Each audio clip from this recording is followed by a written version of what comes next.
ჩემი ბებია ბაბუების თაობა ჯერ კიდევ მოსწრებული იყო არასაბჭოთა პერიოდს. ანუ მათ უშუალოდ ჰქონდათ ურთიერთობა ხალხთან და ყვებოდნენ რას მის შესახებ, რომლებიც საბჭოთა, ანუ რომლებიც თავადები იყვნენ.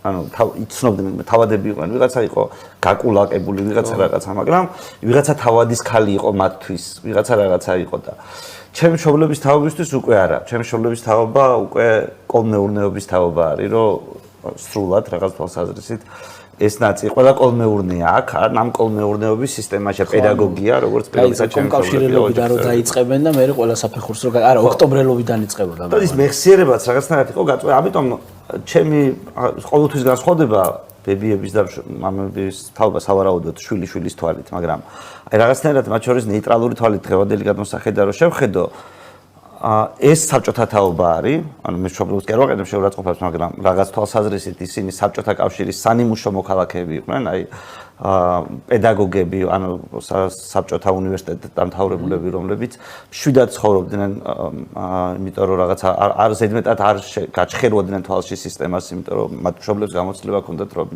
ცუდად თავდებოდა ეს როგორც ასეთი. და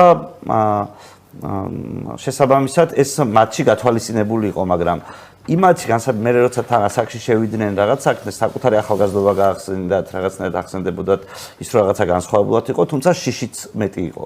იმ თაობაში შიში მეტი იყო რაღაცნაირად.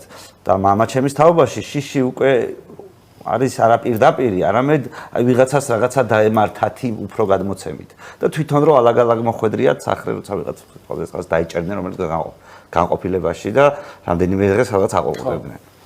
ამიტომ ეს იყო ჩემი თაობა 90-იანების თაობა, ამიტომ ჩვენ ყველაზე გაბედული თაობა ვართ, იმიტომ რომ ჩვენ უბრალოდ ეს საგიჟეთი გვინახავს ბავშვობაში, ბავშვი რო ხარ და ბავშვურად რო დადიხარ ამ რაღაცა შეერაღებულ ხალხში, რაღაცას ეუბნები რომ ტყვია მომენტს, იმიტომ რომ ესაც დღეს ფილმებში თუ უყურებენ და რაღაც წარმოუდგენელი რაღაცა. იცი რომ შენ ბავშვი ხარ და ყველა შეთანხმებულია მინიმუმ იმაზე რომ შეგნებულად ბავშვს არ ესროლონ, მაგრამ არსებობს ბავშვის გატაცების შემთხვევები, ვისთანაც რაღაცა ეს იყო.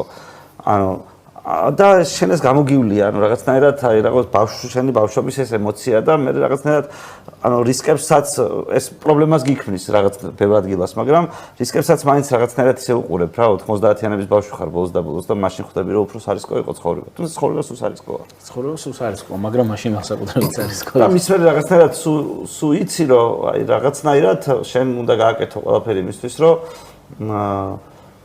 დაცულად იმოძრაო, რითაც ეს შესაძლებელია ეს ნაკლებად დაცულ სამყაროში.